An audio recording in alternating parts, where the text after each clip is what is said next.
দেখেন, সার্জিস আলম এখন সে একজন রাজনীতিক ব্যক্তি, আমার সাথে তার কোনো ইয়া নেই। আমরা আজকে বলছে যে এখানে আন্দোলনকারী শিক্ষার্থী কারা কারা আছে তাদের সাথে বসে চা খাবে, আমরা ওইখানে গিয়ে যাই।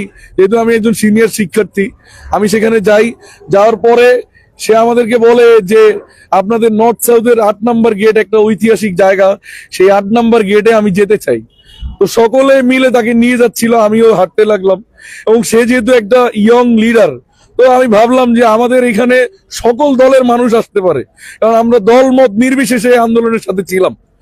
তারপরে ওখানে যাওয়ার পরে কিছু মানুষ স্লোগান দিতে থাকে বিভিন্ন জায়গায়।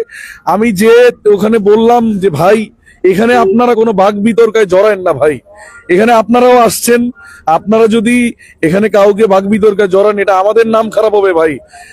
ঢাকা বিশ্ববিদ্যালয় ভাববে যে প্রাইভেট বিশ্ববিদ্যালয়ের হাব বসুন্ধরা আবাসিকে এসে তারা লাঞ্ছিত হয়েছে। এই জন্য আমি বলেছিলাম যে আপনারা ঝামেলা করেন না ভাই, আমাদেরকে সম্মানের সহিত এই গেস্টদেরকে এখান থেকে বিদায় করতে দেন। আপনারাও আমাদের গেস্ট, আপনারাও কিছু করেন না। আর এই স্থানে আমরা থাকি ভাই। এক ছেলে এসে আমার সাথে হাতাহাতি করে, আমার বন্ধুকে আমি বাঁচাতে গিয়ে যখন আমি তাকে ধরি, পিছন থেকে এক ছেলে আমার এখানে কামড় দেয় এবং মাথায় বাড়ি দেয় ভাই। তারপরে আমি এখানে এইটা টের পাইনি, আমার লাল পাঞ্জাবি ভাই। আমি পরে ফিল করলাম যে আমি দুর্বল অনুভব করছি। পরে আমার জামা টেনে টেনে যা হয়েছে, হওয়ার পরে আমি সেখানে পরবর্তীতে আমি ফিল করতে লাগলাম আমার এখানে কাটা দাগ ভাই। পরে এসে দেখি ভাই এরকম মিনিমাম 14 ইঞ্চি একটা দাগ, যেটা একটা বগি বা এরকম কোনো কিছু দ্বারা আঘাত করা হয়েছে ভাই। ভাই সাধারণ শিক্ষার্থীরা ভাই আমার পাশে আছে ভাই, আমার নিয়ে খোঁজ খবর নিয়েন ভাই, আমাকে নিয়ে জানবেন ভাই। আমি কোনো দলের না ভাই, আমি দল মত নির্বিশেষে মানুষের সাথে মিশি, আমি মানুষ হিসেবে মিশি। আমি এই সরকারের কাছে আকুল আবেদন করব যে আপনারা কোনো দলের পক্ষে না, যে আপনারা দ্রুত এটার বিচারের ব্যবস্থা করেন। পরিচয় দেই, আমি মোহাম্মদ আবিদ হাসান। আমি প্রাইভেট ইউনিভার্সিটি সম্মিলিত ছাত্র দলের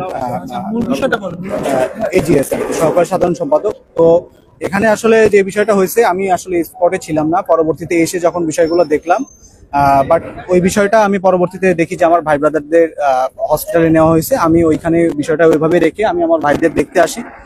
আমরা আসলে এই বিষয়টা আসলে এভাবে ক্লিয়ার করতে চাই যে আসলে তারেক রহমান সহ আমাদের দল থেকে কাউকে কোনো দুষ্কৃতিকারীর কোনো লাইবিলিটিস আমাদের দল কখনোই নেয় নাই এবং নিবেও না। আমরা এর সুষ্ঠু তদন্ত বিচার চাই এবং যারা এর সাথে জড়িত তাদের দৃষ্টান্তমূলক শাস্তি আমি চাই আর কি। আর সেই সাথে আরো বলতে চাই যে কিছু সংখ্যক লোক আমাদের দলের নাম ভাঙায়, তারা যারা আগে পূর্বে আওয়ামী লীগ করতো, তারা আসলে এখন বিভিন্ন ধরনের বিএনপি নেতাকর্মীদের সাথে যোগাযোগ করে তারা আসলে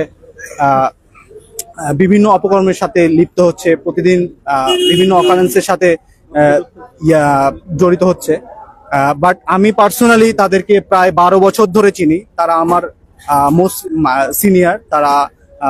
সো আমি তাদের কাছ থেকে মানে বিষয়গুলা যখন আমি ইন ডেপথ বিষয়গুলা দেখি, আমি জানি যে তারা আসলে কোন ধরনের মানুষ। তারা আসলে মানে দলের পরিচয় দিয়ে এসে একজন সাধারণ শিক্ষার্থী, এই ভাইদের সাথেই আমরা একসাথে যুদ্ধ করেছি, এই দেশের জন্য কাজ করেছি। এই ভাইরাই সামনের কাতারে থেকে আমরা যখন দলের জন্য কাজ করেছি তখন আমাদেরও হেল্প করেছে। আমরা যখন আওয়ামী লীগের ফ্যাসিস্ট আমলে দলের ছাত্র দলের সাথে যখন জড়িত ছিলাম, হামলার শিকার হয়েছিলাম, তখনও তারা আমাদেরকে মানে হেল্প করেছে এজ এ ভাই ব্রাদার হিসেবে। তারা আমি যতদূর দেখেছি সবসময় ছোট ভাইদের মানে কাজের ক্ষেত্রে যে দলই করুক, আমি তাদের কাছ থেকে পার্সোনালি আমি অনেক হেল্প পেয়েছি।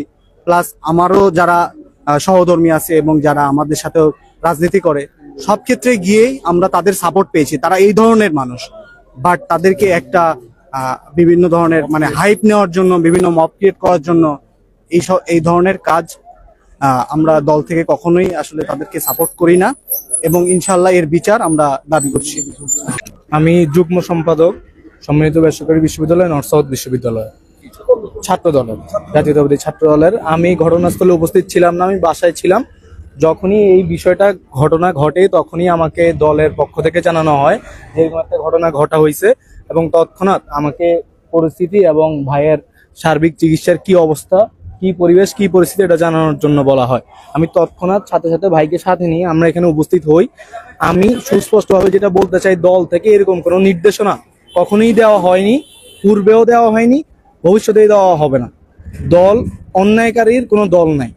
অন্যায়কারী অবশ্যই অন্যায়কারী, যে অন্যায় করে সে কোনো দলের নয়। জাতীয়তাবাদী ছাত্র দল, বিএনপির হাইকমান্ড অবশ্যই এই বিষয়ে তাদের সিদ্ধান্ত গ্রহণ করবে এবং সুষ্ঠু তদন্ত করবে। অন্যায়কারীদের দলের প্রশ্রয়ে কোনো ছাড় দেওয়া হবে না।